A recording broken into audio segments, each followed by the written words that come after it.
శ్రీ విఘ్నేశాయ నమః. శ్రీ గురుభ్యో నమః. మహాసరస్వత్యై నమః. నమస్కారం అండి.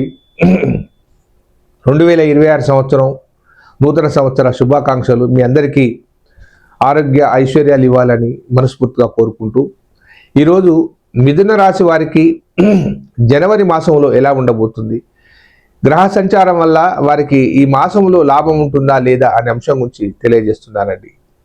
ఈ మిథున రాశి వారు ఎవరైతే ఉంటారో మృగశిర 2 పాదాలు, ఆరుద్ర 4 పాదాలు, పునర్వసు 1, 2, 3 పాదాల వారికి ఈ మిథున రాశిలోకి వస్తారు. వీరి రాశ్యాధిపతి వచ్చేసి బుధుడు. ఈ మృగశిర 2 పాదాల వారు పగడాన్ని ధరిస్తే బాగా ఉంటుంది. ఆరుద్ర వారు గోమేధికాన్ని, అలాగే పునర్వసు 1, 2, 3 పాదాలు కనకపుష్పరాగాన్ని ధరించాలి. మనకున్న 9 గ్రహాల సంచారం వల్ల ఎవరి రాశి నుంచైనా కానీ ఏ గ్రహము ఎంత దూరంలో ఉంది, వాటి ఫలితాలు మంచిగున్నాయా చెడుగున్నాయా తెలిసేది గోచారం. మనకు ఈ యొక్క మిథున రాశి వారికి వారి రాశి నుండి రవి సప్తమంలో ఉన్నాడు. రవి సప్తమంలో ఉంటే అంత పెద్దగా ఉండదు. భార్యాభర్తల మధ్య చిరుబురులాటలు ఉంటాయి. మీ భాషలో తేడాలు వస్తుంది. ఉమ్మడి వ్యాపారాలు చేసే వారికి కొంచెం జాగ్రత్తగా ఉండండి, ఎందుకంటే ఉమ్మడి వ్యాపారాలు చెడిపోయే అవకాశాలు ఎక్కువగా ఉంటాయి. స్నేహితుల మధ్య మంచి అనుబంధాలు తెగిపోయే అవకాశం ఉంది. కాబట్టి ఈ మాసంలో కొంత జాగ్రత్తగా ఉండండి. నోటు దురుసుతనాన్ని తగ్గించుకోండి. ఆరోగ్య విషయంలో కూడా రవి భగవానుడు సరిగా లేడు కాబట్టి వేలకు భోంచేయండి, సరైన సమయాన్ని పాటించండి, ఆరోగ్యంగా ఉండండి. ఇక కుజుడు సప్తమంలో ఉన్నాడు. ఇది కూడా కుజుడు సప్తమంలో ఉంటే భార్యాభర్తల మధ్య చిరుబురులాటలు వస్తాయి, అనుకోని తగాదాలు వస్తాయి. కొంచెం మీరు తగ్గి, భార్య అయినా భర్త అయినా ఇద్దరు తగ్గి ఉంటేనే కానీ ఈ మాసంలో సమస్యలు రాకుండా ఉండే అవకాశం ఉంది. మంచి సమస్యలను మీరు దాన్ని అనుకుంటారు, కానీ అది చిలికి గాలిమానగా అయిపోయి గొప్పగా అయిపోతూ ఉంటుంది. బుధుడు 7వ ఇంట ఉన్నాడు. మనకు 3 గ్రహాలు ఒకే స్థానాలలో ఉన్నాయి.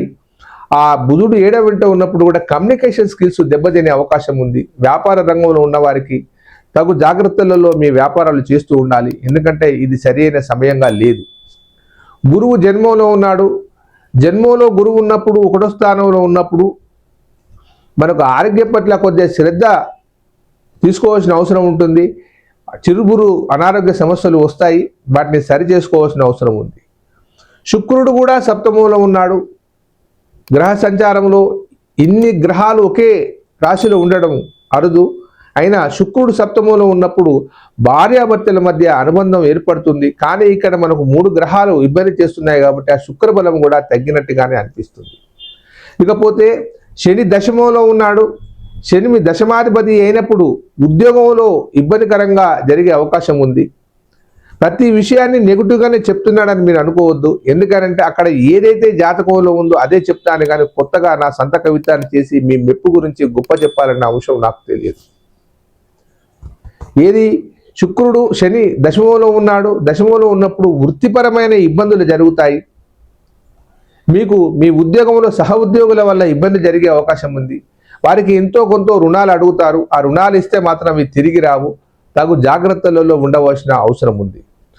తర్వాత రాహు 9వ స్థానంలో ఉన్నాడు. భాగ్యాధిపతి అయిన రాహువు మీకు 9వ స్థానంలో ఉండి పితృ సంబంధమైన విషయాలలో మీకు సమస్యలు తెచ్చిపెట్టే అవకాశం ఉంది. కాబట్టి తగు జాగ్రత్తలలో ఉండాలి. మీ తాతల తండ్రుల లేదా మీ తల్లిదండ్రుల ఆస్తిపాస్తుల వివరాలలో కూడా సమస్యలు వచ్చే అవకాశం ఉంది. జాగ్రత్తగా ఉండాలి. విద్యార్థులకు ముఖ్యంగా సూచిస్తున్నాను, మీరు మానసికమైన ప్రశాంతత పొందాలి. మీకు విద్య పట్ల అవగాహన తగ్గిపోయే అవకాశం ఉంది. కాబట్టి దుర్గాదేవిని ఆరాధించండి, అద్భుతమైన ఫలితాలు వస్తాయి. ఇక్కడ మిథున రాశి వారికి ఒకే ఒక గ్రహము అనుకూలంగా ఉంది, అది కేతువు. 3వ స్థానంలో కేతువు ఉన్నాడు.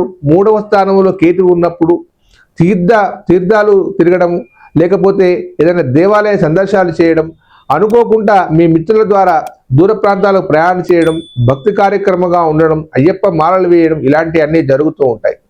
ఇది ఒక్కటే మీకు లాభదాయం. ఆయన వల్ల కొద్దిగా మానసిక ప్రశాంతత కలగవచ్చు. ఏది ఏమైనప్పటికీ మిథున రాశి వారికి ఈ మాసంలో చుక్కెదురనే చెప్పాలి. అనుకున్న పనులు సరిగా కావు. మీరు ఎంత ప్రయత్నం చేసినా కానీ మీకు అనుకూలంగా జరగవు. ఒక్కటి మాత్రం మిథున రాశి వారికి జరుగుతుంది. అది ఏమిటంటే విదేశాలకు వెళ్ళాలనుకున్న వారికి అనుకూలమైన రోజు ఉంది. వారికి అనుకున్న తడుగా ప్రయత్నాలు చేయండి, విదేశాలకు వెళ్ళే అవకాశం ఉంది.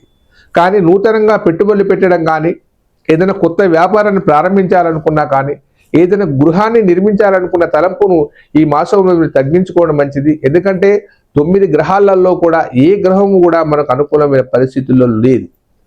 వీటన్నిటికీ ఈ గ్రహ సంచారం వల్ల జరిగే ఫలితాలు కదా. మరి మనం దీన్ని తగ్గించుకోవాలంటే ఎలా? ఒక మారు మీ జాతకాన్ని పరిశీలింప చేసుకోండి. జాతకములో కనుక దోషాలు కనుక ఉండేది ఉంటే మనం ఏ గ్రహము మనకు బాగా ఉన్నా కానీ సరిగా పనిచేయదు. చాలామందికి ఆర్థిక వనరులు వచ్చినట్టే వచ్చి అలా వెళ్ళిపోతూ ఉంటాయి. అది గురుబలం వల్ల జరిగిందా, శుక్రుని వల్ల జరిగిందా అని కాదు. జాతకంలో గనక ద్వితీయ స్థానము, ఏకాదశ స్థానము, ఈ 2 స్థానాలు గనక సరిగా లేకపోయేది ఉంటే మీకు ఎంత డబ్బు వచ్చినా కానీ మీకు అది నిలవదు. దాంతోపాటు మీ దశ ఏది నడుస్తూ ఉంది, ఇప్పుడు మీ వయసు ఎంత, ఆ దశ ఏది నడుస్తుంది, ఆ దశానాథుడు సరైన పద్ధతిలో ఉన్నాడా లేదా. ఒకవేళ లేకపోతే మనం ఏం చేస్తాం, దానికి చాలా రెమెడీస్ చెప్పారు మన శాస్త్రాలలో.